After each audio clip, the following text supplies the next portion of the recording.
প্রধান উপদেষ্টা পদত্যাগ করতে পারেন। নাহিদ ইসলাম এসে যখন বিবিসিতে বলছে, নাহিদ ইসলাম কিন্তু কোনো বাংলাদেশের ইয়েতে কথা বলে না, উনি মোটামুটি শেখ হাসিনার পর্যায়ে পড়ে গেছেন। কারণ উনি আসলে দেশি মিডিয়াতে খুব কম কথা বলেন, উনি একমাত্র চ্যানেল 24-এ কথা বলছেন, কারণ চ্যানেল 24-এ তাদের অভ্যুত্থানের অন্যতম শক্তি ছিল বলে তারা মনে করেন এবং তারা কথা বলেন। এছাড়া কিন্তু নাহিদ ইসলাম কিন্তু শেখ হাসিনা পর্যায়ে চলে গেছে ভাই, কারণ সে হচ্ছে দেশি মিডিয়ার সাথে কিন্তু কথা বলে না। প্রেস ব্রিফিংয়ে তিনি কদাচিৎ আসেন, কদাচিৎ কথা বলেন, তিনি খুবই বড় লেভেলের নেতা। কারণ এর মধ্যেই প্রেস সচিব কিন্তু প্রধান উপদেষ্টার প্রেস সচিব কিন্তু জানিয়েছেন ভবিষ্যতে তিনি মন্ত্রী হবেন, তো উনি প্র্যাকটিস করছেন। আমরা নাহিদ ইসলামকে খুব বেশি দেশি মিডিয়া পাই না কখনো। মনে করেন আমি নিজে অনেক তেল দিছি, আমি তো তেলের ডিব্বা, মনে করেন আওয়ামী লীগ মনে করে আমি বিএনপির তেল দিই, বিএনপি মনে করে আওয়ামী লীগ তেল দিই, আর তারপরে জামাত মনে করে আমি দুই দলের তেল দিই, তাদের বিরোধী। আবার আওয়ামী লীগ মনে করে আমি সরকারকে তেল দিই, আর জনগণ মনে করে আমি সবাইকে তেল দিই। তো আমার তেলের ডিব্বার শেষ নেই, আমার এত তেল, খালি কিন্তু আমার স্কিনটা খুশখুশা, আমার সবসময় একটু তৈলাক্ত হইতে ইচ্ছে করে। তো সেই নাহিদ ইসলাম যখন বিবিসি বাংলার মাধ্যমে আমরা জানতে পারলাম যে প্রধান উপদেষ্টা পদত্যাগ করছেন, মানে পুরা ঠাটা পড়ে যেরকম করে সবার মধ্যে কিন্তু ঠাটা পড়ে গেছে যে প্রধান উপদেষ্টা পদত্যাগ করবে, হোয়াট নেক্সট, মানে তারপরে কি মামা। এবং একদল কাপড় গুছাইতেছে, দেশ থেকে চলে যেতে হবে, একদল কাপড় গুছাইতেছে, দেশে চলে আসতে হবে। এবং কাপড় গোছানো কিন্তু শেষ, অনেকের ব্যাগ কিন্তু এখন গোছানো অবস্থায় আছে। তো খুবই কারোর আনন্দ, কারোর দম বন্ধ, আমাদের পাবলিকের হচ্ছে টেনশন যে তারপরে কী হবে, প্রধান উপদেষ্টা পদত্যাগ করে ফেলে কি একটা মেসাকার তৈরি হবে, এবং সেখানে আসলে কে উপদেষ্টা হবে, কে কী করবে, কেমনে নির্বাচন হবে, কোন দিকে যাবে, আর্মি আসবে, আর্মি আসলে সবাইকে টাস টাস করে মেরে সবার মানে ডট ডট লাল করে দিবে। তো নানা রকমের টেনশন। কিন্তু আর্মি আসাতে কিন্তু সবচেয়ে খুশি হচ্ছে আওয়ামী লীগ, কারণ হচ্ছে তারা আসতে পারবে, আসে তারা রাজনীতি করতে পারবে, কারণ যে পরিস্থিতিতে তারা পড়ছে তারা তো কোনোভাবে এটাই করতো। এই খুশিতে মনে করেন ওবায়দুল কাদেরকে খুঁজে পাওয়া গেছে, মানে 9 মাস মামা তারা খুঁজে পাওয়া যায় নাই। ওবায়দুল কাদের হঠাৎ করে বিশাল বিবৃতি। তো আওয়ামী লীগের কথা ভীষণ বলে, অনলাইনে ভীষণ অ্যাক্টিভ, আওয়ামী লীগের অ্যাক্টিভিস্ট হিসাবে এসে পরিচিত, নামটা না বলি। তিনি সেটা পোস্ট করে তিনি বললেন যে এই ওবায়দুল কাদেরের উত্থান দেখে তার মনে হয়েছে যে ইউনুসকে 5 বছরের জন্য চাই, এই ইভেন্টে উনি চলে যাবেন, উনি আর কোনো কিছুর মধ্যে কোনো কথা বলবেন না। তো তীব্র তীব্র তীব্র প্রতিক্রিয়া আওয়ামী লীগের মধ্যে যে সেই ওবায়দুল কাদের, কারণ শুধু দেশ না, আওয়ামী লীগের বেশিরভাগ নেতাকর্মী মনে করে যে ওবায়দুল কাদেরের কারণে এই মেস তৈরি হয়েছে। তো খুশিতে মনে করেন ওবায়দুল কাদেরের আমরা সারা পেয়ে গেছি, এটা একটা দারুণ খুশির খবর না মামা। সবাই তারে খুবই মিস করতো, যে সে কোথায় আছে, তার কোনো হাজার হাজার ছবি আমরা দেখি না, তার স্যুটটাই পরা, দামি দামি ঘড়ি পরা ছবি আমাদের কাছে নাই, তার বক্তৃতা বিবৃতি নাই। এবং তিনি হচ্ছে সর্বোচ্চ কথা বলতেন।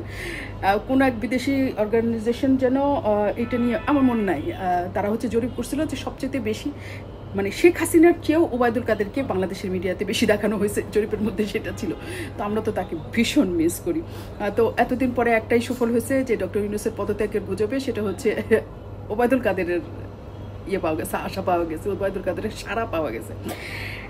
তো ডক্টর ইউনূসের এই বক্তব্য যেটাতে ছিলাম যে আমরা বাংলাদেশে থাইকা বিবিসির মাধ্যমে জানলাম, বিবিসি বাংলার মাধ্যমে জানলাম যে নাহিদ ইসলাম কিন্তু হোসেন বলছে যে ডক্টর ইউনূস পদত্যাগ করবে। আমাদের কিন্তু আর কোনো ভিত্তি নাই, আমাদের কিন্তু কেউ কিছু বলে নাই। তো কেন নাহিদ বললেই আমরা বিশ্বাস করলাম? নাহিদ ইসলাম একটা সংগঠনের এখন দল, রাজনৈতিক দলের তিনি মাথা যাকে বলে, তার কি কোনো পলিটিক্যাল ভিউজ নাই? মানে উনি কি কোনো কিছু করতে পারেন না যেটা রাজনৈতিকভাবে ভীষণ স্ট্রং, রাজনৈতিকভাবে ভীষণ রকমের একটা চাল চেলে দিচ্ছেন উনি? এটা কি সম্ভব না? আমরা কি তাদেরকে খুব ছোট ভাবি? আমরা তাদেরকে অ্যাকচুয়ালি কী ভাবি? কারণ নাহিদরা ধরেন একটা কোটা সংস্কার আন্দোলনকে এই পর্যন্ত নিয়ে গেছে, এবং বিচ্ছিন্নভাবে তাদের সহ যোদ্ধাদের নানা ইন্টারভিউর মাধ্যমে আমরা শুনছি যে ওই যে নিরাপদ সড়ক চাই আন্দোলন ছিল, সেই আন্দোলনের সাথেও তারা সম্পৃক্ত ছিল, এবং সেই আন্দোলনের মাধ্যমেও শেখ হাসিনা পতনের তাদের একটা টার্গেটের জায়গা ছিল। তার মানে তো তারা দীর্ঘদিন যাবৎ সুচারুরূপে পরিকল্পনা করতে পারে, রাজনৈতিকভাবে আগাতে পারে, রাজনৈতিকভাবে নানা কিছু করতে পারে। তাদের রাজনৈতিক বুদ্ধি নাই। এই যে রিজভি বললেন নানা নাতিদের বয়সীদের সাথে যে রাজনীতি করতেছে, এটা কেমন কথা? মানে নাতিদের বুদ্ধি অনেক বেশি, নাতিদের রাজনৈতিক অবস্থান অনেক বেশি, তারা স্মার্ট, তারা জেনজি প্রজন্ম। আরে তো আমরা কি পরিমাণ বলদ হইলাম সবাই মিলা যে অ্যাকচুয়ালি ওইটা আসলে কোনো বক্তব্য ছিল কিনা, এবং তখন আমাদের মধ্যে ক্রাইসিস তৈরি হলো যখন আমরা জানলাম যে প্রধান উপদেষ্টা, পরিকল্পনা উপদেষ্টা যখন বললেন যে প্রধান উপদেষ্টা আমাদের সাথে থাকছেন, আমরা উপদেষ্টা পরিষদ সবাই মিলে থাকছি, প্রধান উপদেষ্টা পদত্যাগের কথা বলেনি নাই, কিন্তু আগের দিন এই যে ব্যাগ গুছালাম আমরা সবাই মিলে যাবো, কিছু কিছু আসবো, এই কষ্টের দাম কি রইল মামা। এবং এই যে টেনশন, এই যে সমন্বয়করা রাতভর ঘুমাইতে পারলো না, বললো তারা কঠিনতম রাত কাটাইছে, প্রেমেও মানুষ এত কঠিনতম রাত কাটায় না। তো এই যে আমাদের মধ্যে এটা পুরাটা একটা লস প্রজেক্ট হয়ে গেল না কেন? কারণ নাহিদ ইসলাম কি বলছে এইটা নিয়ে আমরা সবাই মিলা টেনশন হয়ে গেলাম। কারণ আমরা নাহিদকে সবচেয়ে বেশি বিশ্বাস করতেছি এখন, যে নাহিদ যা বলবে তাই ঠিক, নাকি আমরা বিশ্বাস করতেছি প্রধান উপদেষ্টা যা কিছু বলবেন তা নাহিদ ইসলামের মাধ্যমে বলবেন। আমরা জনগণ এবং আমরা রাজনৈতিক দল হিসাবে কতটা আসলে রাজনৈতিক বুদ্ধি ধারণ করি, এটি হচ্ছে সবচেয়ে বড় কথা। তো প্রধান উপদেষ্টা আপাতত যাচ্ছেন না, এবং প্রধান উপদেষ্টা এমনভাবে সবাইকে মিটিং কল করলেন অ্যাজ ইফ যে তিনি নির্বাচনের তারিখ দিয়ে দিবেন, নইলে তিনি বলবেন পদত্যাগের কথা, নইলে তিনি বলবেন এর কথা। নির্বাচনে সব দল সেখানে বসলো, দুইটা দল মনে করেন জামাতেরও এখন নির্বাচন করার জন্য নিবন্ধন এখনও পায়নি, এনসিপিও এখনও নির্বাচন করার জন্য পায় না, তারা মাঠে রাজনৈতিক দল, কিন্তু প্রধান উপদেষ্টা তাদেরকে সর্বোচ্চ গুরুত্ব দিয়ে একদিনের মধ্যে বসাইছেন। তো তারা সবাই যখন বের হয়ে আসলেন দেখলাম গোল গোল গোল গোল গোল গোল, ঢাকনা গোল গোল গোল গোল গোল গোল, কারণ হচ্ছে ঢাকনা কোনোভাবে অন্যদিকে গেল না, ঢাকনা গোল ছাড়া অন্য কিছু হইল না। সেই পর থেকে জুন আমরা স্থানীয় সরকার নির্বাচন চাই, আমরা ইয়ের পদত্যাগ চাই, উপদেষ্টাদের পদত্যাগ চাই। এই ঘটনার জন্য এত টেনশন দিলেন, আমরা দর্শকরা টেনশনে একটা অসম্ভব থ্রিলার মুভির মতো বসেছিলাম যে আজকে তো ডিসেম্বর থেকে জুন এই নিয়েই আসবে, আজকে তো নিয়েই আসবে, একটা নির্বাচনের তারিখ নিয়েই আসবে। নট ডিসেম্বর থেকে